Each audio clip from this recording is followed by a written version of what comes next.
जय हिंद दोस्तों, स्वागत है आप सभी का दिशा पब्लिकेशन के इस यूट्यूब प्लेटफॉर्म पर। दोस्तों, आज के इस वीडियो में हम बात करेंगे चैट जीपीटी और उससे जुड़े हुए कुछ एथिकल कंसर्न की। जी हाँ, चैट जीपीटी अभी हाल के ही दिनों में काफी चर्चा का विषय बन चुका है। ये एक प्रकार का चैट बॉट है जिसे ओपन एआई नामक कंपनी ने अभी दोस्तों डिजाइन किया है, इसको बनाया है। लेकिन इसके यूजेस और इसके फ्यूचर एक्सपेक्ट को देखते हुए बहुत सारे इथिकल कंसर्न, बहुत सारे थ्रेट जताए जा रहे हैं। तो आज इसकी पूरी बात करेंगे, इस चर्चा करेंगे कि क्या इसकी स्ट्रेंथ है, क्या वीकनेस है और क्या इसके भविष्य में खतरे हमें दिखाई देते हैं और क्या अपॉर्चुनिटी है एआई के क्षेत्र में विश्व की। उन सभी के बारे में आज के इस वीडियो में बात करेंगे। बने रहिए दिशा पब्लिकेशन के इस वीडियो में एंड तक। तो दोस्तों, बात करते हैं इसके इंट्रोडक्शन की। तो सबसे पहले अगर बात की जाए तो ओपन एआई नामक जो कंपनी है उसने अभी क्या किया है, इस चैटबॉट को बनाया है। ठीक है, ये जो चैटबॉट होते हैं ये आपने अलग अलग वेबसाइट्स पर देखे होंगे, जहां पे कॉर्नर में एक ऑप्शन होता है चैट करने का। उस वेबसाइट पर आपको कुछ भी ढूंढना होता है, कुछ भी आपको जानकारी चाहिए होती है, तो आप उस चैटबॉट में सिंपल लिख दीजिए और वो चैटबॉट आपको लिख कर सारे आंसर्स आपके देता है। इस प्रकार का चैटबॉट होता है।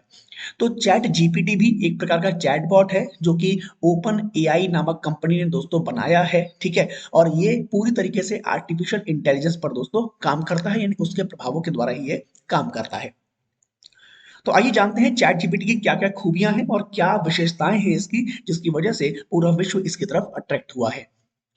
तो दोस्तों, चैट जीपीटी की बात करें तो जीपीटी की जो फुल फॉर्म है उसको समझने से आपको यहाँ पर कुछ चीजें समझ में आ जाएंगी, और वो है जनरेटिव प्री ट्रेन्ड ट्रांसफॉर्मर।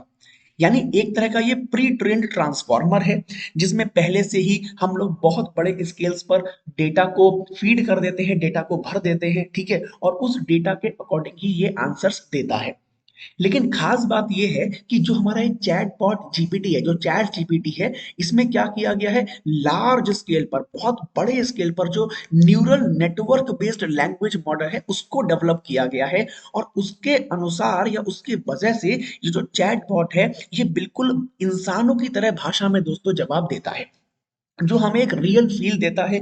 जब भी हम किसी व्यक्ति से बात करते हैं तो वो जिस प्रकार की भाषा का यूज करता है, देखिए, मशीनी भाषा और इंसानी भाषा दोनों अलग अलग होती है ना। जब भी हम लोग किसी कंप्यूटर पर, अगर मान लीजिए कोई आप कोई क्वेश्चन सर्च कर रहे हैं, गूगल पे सर्च कर रहे हैं, तो उसका जो आंसर होगा वो एक अलग तरह की भाषा में होगा। ठीक है, लेकिन जब उसी को आप किसी इंसान से पूछेंगे तो वो इंसानी भाषा में देगा। इंसानी भाषा होगी, जैसे इंग्लिश बोल रहा है कोई, तो इंग्लिश भाषा में ही गूगल पे आंसर आएगा। लेकिन जब इंग्लिश भाषा कोई व्यक्ति बोलेगा तो उसमें अलग तरीके का वो फॉन्ट यूज करेगा, अलग तरीके का वो तरीका यूज करेगा। तो हमारा जो चैट जीपीटी है, ये इसका जो मॉडल है, इसका जो लैंग्वेज मॉडल है, उसको भी इसी प्रकार से ट्रेंड किया गया है कि वो ह्यूमन लाइक टेक्स्ट में आंसर देता है। उससे ऐसा फील होता है कि आप किसी इंसान से ही बात कर रहे हैं। तो उस तरह का एक टेक्स्ट लिख के देता है जो बहुत अच्छा एक्सपीरियंस हमको देता है। इसकी जो रिस्पॉन्सिवनेस है ना, ये क्या कर सकता है, बहुत बड़े लेवल पर टॉपिक्स का डेटा अपने अंदर रखता है। यानी बहुत सारे, जैसे गूगल है, गूगल पे आप कोई भी टॉपिक डालेंगे तो उसका डेटा आपको वहां पे मिल जाएगा, उसकी वेबसाइट्स आपको मिल जाएंगी। इसी प्रकार ये चैट जीपीटी है, इसमें पहले से ही बहुत बड़ी रेंज में टॉपिक्स का डेटा जो है वो स्टोर कर दिया गया है, जिससे इसकी जो क्वेश्चंस का आंसर देने की पावर है, इसका जो एक्सप्लेनेशन है वो बहुत बढ़ गया है, और आपसे लंबे समय तक बहुत सारे टॉपिक्स पर ये कन्वर्सेशन कर सकता है, उन पर बातचीत ये कर सकता है। साथ ही साथ इसकी खूबियों में और भी शामिल है वो ये कि ये अपनी गलतियों को भी एडमिट कर लेता है। अगर मान लीजिए आपने कोई क्वेश्चन इससे पूछा या कोई बात आपने इससे की और इसके द्वारा कोई गलती हो गई, या इसने कोई आंसर गलत दे दिया या कुछ और चीजें हो गई, तो ये अपनी गलती को मान भी लेता है, जैसे कि नॉर्मली इंसान करते हैं, है ना। लेकिन अभी गूगल की बात करें या बाकी मशीनों की बात करें तो वो ये थोड़ी कहते हैं कि भाई हमसे गलती हो गई है। अगर गूगल पे आपने कुछ सर्च किया, ठीक है, और उसने वो चीज आपको नहीं सर्च करके दी जो आप सर्च करना चाह रहे हैं, तो क्या वो माफी मांगता है? नहीं ना, क्योंकि वो फिर तो वो आपको अपने आप ही समझना होगा कि हाँ इससे गलती करी है, और आपको दूसरा समझना पड़ेगा। लेकिन चैट जीपीटी में क्या है, अगर आपने कुछ सर्च किया, कुछ से पूछा, और ये आपके मतलब की बात नहीं बता पाया, या और इसने कोई गलती करी, तो वो अपनी गलतियों को स्वीकारेगा भी, है ना। तो ये खास बात है जो इसके एक्सपीरियंस को और भी ज्यादा अट्रैक्टिव बनाती है। साथ ही साथ जो फॉल्स परमिसेस होते हैं, अगर आपने इससे कुछ गलत बात कही है जो सही नहीं है, तो उसे ये चैलेंज भी करता है। जैसे इंसान करते हैं ना कि अरे नहीं नहीं तुम गलत कह रहे हो, हम ही सही कह रहे हैं, है ना। तो इस तरीके से ये मशीन भी जो है वो कहती है कि भाई नहीं, तुम गलत हो और मैं ही सही हूँ, चाहे चेक कर लो जाके। तो इस तरीके का चैलेंज भी करता है जो एक ह्यूमन लाइक फीलिंग हमको देता है। जो अनस्यूटेबल रिक्वेस्ट होती है उनको रिफ्यूज करना भी जानता है, उनको रिफ्यूज कर देगा। आप इससे कोई गलत बात पूछोगे या कुछ और ऐसी अनसूटेबल रिक्वेस्ट करोगे तो ये उसको रिफ्यूज भी कर देगा, जैसे इंसान करते हैं ना कि अगर आप किसी से बात कहो उसे नहीं माननी हो तो मना कर देता है वो, तो ऐसे ये भी मना कर देगा, भाई ये चीज मैं सर्च नहीं करूंगा, इसके बारे में कोई आंसर नहीं बताऊंगा। आपने कुछ क्वेश्चंस पूछे तो ये उसके फॉलो अप क्वेश्चंस का भी आंसर दे सकता है। अगर आपने कोई क्वेश्चन पूछा, उसका इसने आंसर दिया, उस आंसर पर फिर से आपने कोई फॉलो अप क्वेश्चन पूछ लिया तो ये उसका भी आंसर लिख के आपको प्रोवाइड कराएगा। तो इस प्रकार का बढ़िया ये चैट जीपीटी चैटबॉट हमारे सामने डेवलप हुआ है, इसका यूज काफी हद तक दोस्तों किया जा सकता है। इसको हमने दोस्तों जो ट्रेंड किया है कंपनी ने, वो reinforcement learning play from human feedback, इस तरह के दोस्तों फीडबैक से इसको ट्रेंड किया गया है। तो ये जो फुल फॉर्म है RLHF, ये फुल फॉर्म दोस्तों अपने एग्जाम में पूछी जा सकती है और यहां से आपको क्वेश्चन मिल सकता है। Reinforcement learning from human feedback, इस तरह की टेक्निक से दोस्तों इसको यहाँ पे ट्रेंड किया गया है, इसका यूज करके इसको ट्रेंड यहाँ पर किया गया है। ठीक है ना। इसमें वही होगा कि किसी भी स्थिति में इंसानों का फीडबैक कैसा होता है ना, किसी भी स्थिति में इंसानों का रिप्लाई कैसा होता है, वो चीज इसको सिखाई गई है, यानी इस जीपीटी को सिखाई गई है, इस चैटबॉट को सिखाई गई है, जिससे ये इंसानों की तरह जवाब दे पाए। लेकिन अब दोस्तों इसकी जो खूबियां मैंने बताई हैं उनके साथ साथ कुछ इसकी वीकनेस भी हैं, कुछ इसकी कमियां भी हैं। वो कमियां क्या हैं जिनकी वजह से इस पर क्वेश्चंस उठाए जा रहे हैं ना, वो जरा एक बार बात कर लेते हैं। तो सबसे पहली बात ये है कि जैसा कि बाकी जो आर्टिफिशियल इंटेलिजेंस है उनके साथ होता है, वो इसके साथ भी है। ये विभिन्न तरह के जो जातिगत मुद्दे होते हैं या विभिन्न तरह के जो सेक्सुअल मुद्दे होते हैं उन पर ये बिल्कुल जो है वो बायस रहता है। ठीक है, वो स्पष्टता हमें दिखाई देती है जो बाकी एआई में भी दिखाई देती है। तो ये एक प्रॉब्लम है जिस पर सभी आर्टिफिशियल इंटेलिजेंस को डेवलप करने वाले जो लोग हैं उनको इस पर विचार करना होगा।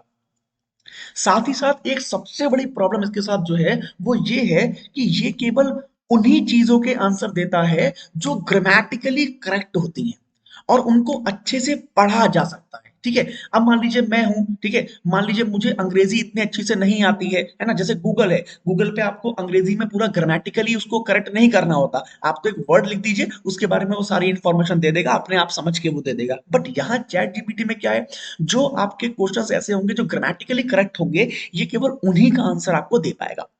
ठीक है, तो इस तरीके से यहाँ पर जो है कॉन्टेक्स्ट और सब्सटेंस को यहाँ पे समझना इसके लिए बहुत मुश्किल रहेगा। अगर मान लीजिए कहीं भी कोई ग्रामेटिकल एरर होती है तो ये आपके क्वेश्चन को समझ ही नहीं पाएगा। तो ये एक बड़ी परेशानी बन सकती है कम्युनिकेशन के लिए। जिनको भाषा का अच्छा ज्ञान है वो तो भाई अच्छे सेंटेंस वहां पे लिख सकते हैं, ग्रामेटिकली करेक्ट लिख सकते हैं, लेकिन जिनको भाषा का अच्छा ज्ञान नहीं है वो इससे दोस्तों बातचीत करने में थोड़ा मुश्किलात महसूस करेंगे। तो यहाँ पर थोड़ी सी इसकी वीकनेस है, ये कमी इसकी रहेगी और इस वजह से हो सकता है कि इसका यूज बहुत ज्यादा लोग एक नया लैंग्वेज में कर पाए।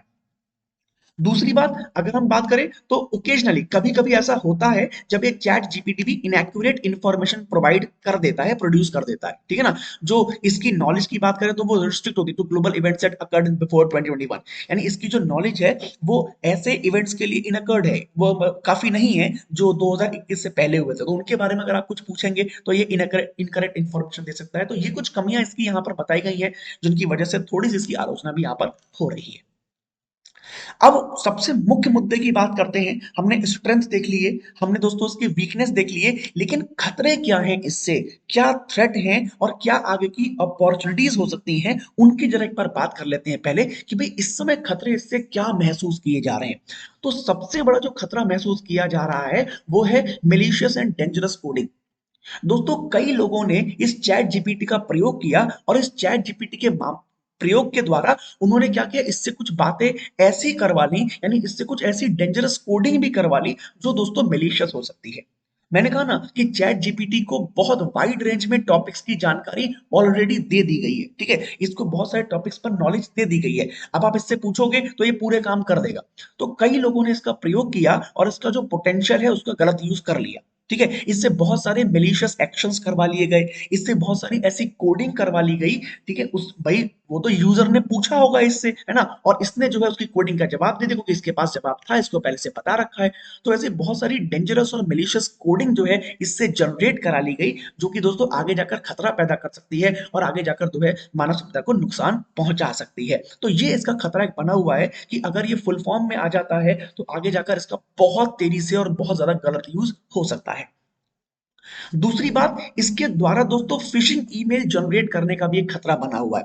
यूं तो चैट जीपीटी जो है उसको इस तरह से बनाया गया है कि वो फिशिंग ईमेल की रिक्वेस्ट को रिजेक्ट कर दे, है ना, जो मिलीशियस कोड्स हैं उनकी रिक्वेस्ट को रिजेक्ट कर दे। लेकिन एक्चुअली में अगर जब इसका प्रयोग किया गया तो चैट जीपीटी ने कई मामलों में फिशिंग ईमेल को जनरेट कर दिया, उन्होंने एक आउटस्टैंडिंग फिशिंग ईमेल को जनरेट किया। समझ रहे हैं, मतलब यहाँ पे कहा जा रहा है कि भाई इसके जो डिजाइनिंग है, इसकी जो कोडिंग है, इसको जो बनाने का तरीका है, उसमें कहीं ना कहीं कोई बग जरूर है, कहीं ना कोई गड़बड़ जरूर है, क्योंकि जब इसको हमने इस तरीके से सेट किया है कि ये फिशिंग ईमेल और मिलीशियस कोड बनाने की रिक्वेस्ट को रिजेक्ट कर दे, तो फिर ये उसको एक्सेप्ट कैसे कर पा रहा है, ये उसके लिए प्रोग्रामिंग कैसे कर पा रहा है, कोडिंग कैसे कर पा रहा है। तो ये एक थोड़ा सा खतरा बना हुआ है कि भाई कहीं ना कहीं इसका जो गलत यूज हो सकता है, और अगर फिशिंग ईमेल ये क्रिएट कर सकता है तो सोच के देखिए आप कितना बड़ा इसका जो है वो गलत यूज हो सकता है, इसका मिसयूज कितना ज्यादा हो सकता है।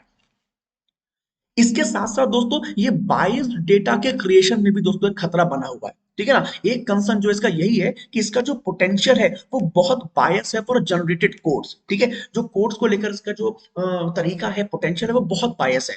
यहाँ पर जो उसका ट्रेनिंग डेटा है उसे यूज किया गया है कोड जनरेटर के तौर पर दोस्तों, जो बहुत बायस यहाँ पे हो रहा है, वो भी एक खतरा सबके सामने यहाँ पर बना हुआ है, जो आगे जाकर बहुत बड़ा खतरा बन सकता है।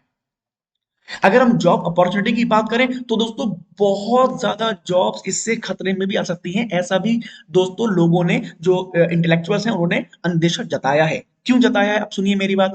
भाई ये चैट जीपीटी है, ये आपके अधिकतर आंसर्स का जवाब दे रहा है, तो ऐसे में क्या होगा भाई, मान लीजिए कोई ट्रांसलेटर है ना, आजकल तो क्या होते हैं भाई, ट्रांसलेटर होते हैं, लोग ट्रांसलेट करते हैं क्या कहते हैं अपनी जो लैंग्वेज को, है ना। अब वो सारे ट्रांसलेट काम ये कर देगा चैट जीपीटी, आप इससे कह दोगे तो ये ट्रांसलेट कर देगा, है ना। कहीं पे मान लो कोई होमवर्क है या कुछ भी है, तो ये तो आपके अधिकतर आंसर्स का जवाब दे ही रहा है ना। जब सारे काम आपके ये कर रहा है, सारी इंफॉर्मेशन आपको ये प्रोवाइड करा रहा है, तो फिर बहुत सारे ऐसे काम हैं जो दोस्तों लोग करते हैं, बट उनकी जगह चैट जीपीटी का यूज होने लगेगा। तो ऐसे ही लोगों ने अंदेशा जताया है कि जो ह्यूमन प्रोग्रामर्स हैं उनकी जॉब पर दोस्तों बहुत बड़ा खतरा है, क्योंकि पहले तो प्रोग्राम लोग करते हैं, प्रोग्रामर्स करते हैं, अब कोडिंग ये करके दे रहा है, आप इससे कोई भी करिए ये पूरा कोड बता के आपको दे रहा है, आप इससे कोई भी प्रोग्राम कहिए तो ये प्रोग्राम बना के दे रहा है आपको। तो जब सारा काम ये चैट जीपीटी खुद ही कर ले रहा है, तो फिर भाई जो प्रोग्रामर्स हैं उनकी जॉब पर तो बहुत बड़ा खतरा है। और आज की डेट में अगर बात करें तो आईटी इंडस्ट्री और प्रोग्रामर्स की दोस्तों बहुत बड़ी संख्या में जरूरत होती है, उन सबकी जॉब पर यहाँ पे खतरा दोस्तों बना हुआ है। तो ये सारे जो इसके कंसर्न है, ये दोस्तों थोड़े से हमें विचार करने होंगे, और उस पर हमें आगे थोड़ा जो संतोषजनक काम है वो आगे करना होगा। इसके साथ साथ जो प्लेगियरिज्म है वो भी दोस्तों एक खतरा बना हुआ है। प्लेगियरिज्म का मतलब होता है साहित्य की चोरी। फॉर एग्जाम्पल मान लीजिए मैं एक स्टोरी राइटर हूँ, या मैं एक पोइट्री राइटर हूँ, या मैंने कुछ अपना लेखन कार्य शुरू किया है ना। तो मेरे उस लेखन कार्य को अगर मैंने पब्लिश करा दिया है तो उसका जो है वो उसकी चोरी नहीं हो सकती, उसको किसी भी तरीके से मैं कॉपीराइट ले लूंगा और उसको फिर कोई और किसी भी तरीके से पब्लिश नहीं कर सकता। लेकिन जो चैट जीपीटी है, ये अपने आर्टिफिशियल इंटेलिजेंस का यूज करके कुछ ऐसा ओरिजिनल राइटिंग भी दोस्तों दे रहा है, यानी किसी भी विषय पर ये ओरिजिनल राइटिंग दे रहा है। अगर आपने इससे कोई भी क्वेश्चन पूछा तो उसके बारे में ये ओरिजिनल राइटिंग दे रहा है ना, यानी खुद ही पूरी लैंग्वेज बनाकर ये दे रहा है। इसका मतलब यहाँ पर जो साहित्य की चोरी है उसको भी आप पहचान नहीं पाएंगे कि भाई वो चोरी हुआ भी है या नहीं हुआ है। समझ रहे हो, नहीं समझे। जैसे मान लो मैंने कोई बुक लिखी, या किसी ने कोई बुक लिखी, उसमें कुछ साहित्य लिखा, लिटरेचर लिखा, है ना। तो उस लिटरेचर को आप तोड़ मरोड़ करके कैसे भी पेश करोगे, लेकिन उसका भाव समझ में आ जाएगा और वो पकड़ ले जाएगा कि भाई ये इसकी चोरी है। लेकिन जो चैट जीपीटी है, इसका जो एआई है, इसका जो आर्टिफिशियल इंटेलिजेंस है, वो इस कदर डेवलप हो गया है कि वो ऐसा ओरिजिनल राइटिंग प्रोड्यूस कर देगा कि आप उसे पहचान ही नहीं पाओगे कि वो प्लेगराइज है या नहीं, यानी वो चोरी किया हुआ है या इसने खुद लिखा है या कहाँ का है, तो वो आपको मिलेगा ही नहीं। ठीक है। इसी तरह के बहुत सारे असाइनमेंट जो होमवर्क में बच्चों को मिलते हैं, तो दोस्तों असाइनमेंट भी इसने करके दे दिए, है ना। अब असाइनमेंट करके दे दिए, अब टीचर तो पहचान ही नहीं पाएगा, उसने डेवलप ही इस तरीके से किया है, उसने इस तरह की भाषा यूज करी है उस असाइनमेंट में कि टीचर पहचान ही नहीं पाएगा कि वो असाइनमेंट जो है बच्चे ने करा है या किसी बाहर के इंसान ने चोरी करके करा है या कहाँ से करा है। तो ये दोस्तों बहुत बड़ा यहाँ पर इफेक्ट बनने वाला है। अगर ये होमवर्क भी करने लगा, ठीक है, असाइनमेंट भी करने लगा, तो फिर दोस्तों बहुत ज्यादा दिक्कत पैदा कर देगा, और हमारी जो सोशल लाइफ है उसमें भी दोस्तों ये बहुत एंड तक ये हम पर जो है खतरा बन सकता है। तो ये सारे खतरे जो है जताए गए हैं इस चैट जीपीटी को लेकर, अब देखते हैं कि इसके बारे में क्या आगे कर सकते हैं। अगर आगे की बात की जाए तो क्या अपॉर्चुनिटीज हैं और हमें क्या करना चाहिए, उसके लिए अगर हम बात करें तो सबसे पहली बात है कि हमें इसकी जो एबिलिटी टू अंडरस्टैंड है वो हमें समझनी होगी कि हम जो कॉन्टेक्स्ट इसको दे रहे हैं उस कॉन्टेक्स्ट को समझने की दोस्तों इसकी एबिलिटी जो है वो बढ़ानी होगी, ठीक है ना। हमें इसमें कुछ ऐसा करना होगा कि ये एक कन्वर्सेशन को मेंटेन कर पाए स्पेसिफिक टॉपिक पर, हमारी टोन को, हमारे इंटेंट को समझ पाए। यानी जो मैसेज फॉर एग्जांपल भाई मान लीजिए कोई भी हिंदी बोल रहा है या अंग्रेजी बोल रहा है तो एक ही सेंटेंस को आप कई तरीकों से बोल सकते हो अलग अलग एक्सप्रेशन शो करके, ठीक है। जैसे एक छोटा सा वर्ड है अरे, अब अरे को आप कभी कभी व्यंग्यात्मक रूप से भी बोलते हो, अरे को आप कभी कभी डर डर से भी बोलते हो, है ना। तो एक्सप्रेशन से हमारे पता लग जाता है कि हम क्या कहना चाह रहे हैं, है ना। तो हमारे मैसेज की जो टोन है, हमारे मैसेज का जो इंटेंट है वो ये समझ पाए, ऐसा दोस्तों इसकी एबिलिटी हमें जनरेट करनी होगी। इसका जो नॉलेज बेस है हमें उसे भी जनरेट करना होगा और उसकी एबिलिटी को बढ़ाना होगा। साथ ही साथ हमें more advance language generation capabilities हमें डेवलप करनी होगी जो हमारे लैंग्वेज को और भी अच्छे तरीके से समझ पाए और भी कोहेरेंट और परस्यूएस ऐसे जो है वो लिख पाए, जनरेटिव और क्रिएटिव इंगेजिंग दोस्तों कर पाए। तो ऐसा हमें यहाँ पर थोड़ी सी जरूरत महसूस होती है। इसके अलावा इसकी जो अंडरस्टैंडिंग की कैपेबिलिटी है, एबिलिटी है, उसको थोड़ा इंप्रूव करना होगा, ठीक है। अलग अलग लैंग्वेज में ये आंसर्स दे पाए, अलग अलग लैंग्वेज को समझ पाए, हमें इसको भी डेवलप करना होगा। और साथ ही साथ मल्टीपल टास्क को ये कर पाए तो उसको भी हमें यहाँ पर करना होगा। और जो खतरे इसको देखते हुए बताए गए हैं उन खतरों को भी दोस्तों यहाँ पर दूर करने की पूरी जरूरत है, उन खतरों को भी यहाँ से जो है वो रिमूव करने की पूरी जरूरत यहाँ पे महसूस की गई है। तो दोस्तों ये था चैट जीपीटी और उससे जुड़े हुए इथिकल जो कंसर्न्स थे उसके बारे में सारी जो न्यूज़ थी वो मैंने आपको बताई है।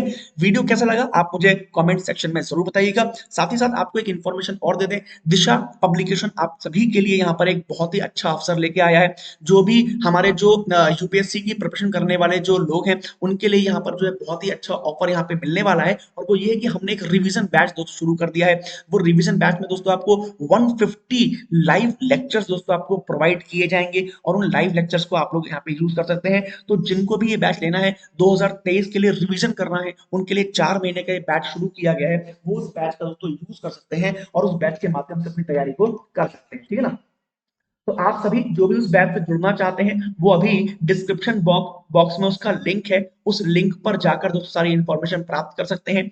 ये कोर्स में आप एक कोड का भी इस्तेमाल कर सकते हैं, वो कोड है SHUBHAM10, ठीक है। इस कोड का अगर आप इस्तेमाल करेंगे तो आपको वहां से मैक्सिमम डिस्काउंट भी मिल जाएगा। तो इस कोड का इस्तेमाल करके वो रिवीजन बैच दोस्तों आप यहां से ले सकते हैं और 2023 के लिए अपनी तैयारियों को दोस्तों और आगे बढ़ा सकते हैं, ठीक है ना।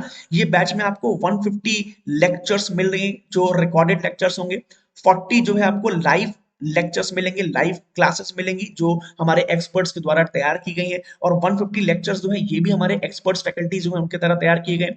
साथ ही साथ आपको जो है 10 फुल लेंथ एग्जाम टेस्ट भी मिल जाएंगे, ठीक है। और 30 आपको टॉपिक वाइज टेस्ट भी यहाँ पर आपको मिलेंगे, ठीक है ना। टॉपिक वाइज टेस्ट भी आपको 30 यहाँ पर प्रोवाइड हो जाएंगे और 4 मंथ का यानी 4 मंथ का ये पूरा ड्यूरेशन में इसका कोर्स दोस्तों चलेगा। तो आप इस कोर्स को यहाँ पर ले सकते हैं, डिस्क्रिप्शन बॉक्स में इसका लिंक है, वहां पर जाकर आप इस कोर्स को एनरोल कर सकते हैं और ये SHUBHAM10 इस कोड का इस्तेमाल दोस्तों आप करके इस बैच को ले सकते हैं, ठीक है ना। चलिए, तो मुझे उम्मीद है दोस्तों ये वीडियो आपको समझ में आया होगा, ये पसंद आया होगा। कैसा लगा ये वीडियो मुझे कमेंट सेक्शन में आप लोग जरूर बताइए। मैं मिलूंगा अगले वीडियो में नेक्स्ट बेहतरीन टॉपिक के साथ, तब तक आपसे विदा लेता हूँ। आप सभी लोग खुश रहिए, सुरक्षित रहिए, स्वस्थ रहिए, हमेशा ऊर्जाओं से भरे रहिए और हमेशा आलस से दूर रहिए। आप सभी को नमस्कार, आप सभी को मेरा जय हिंद।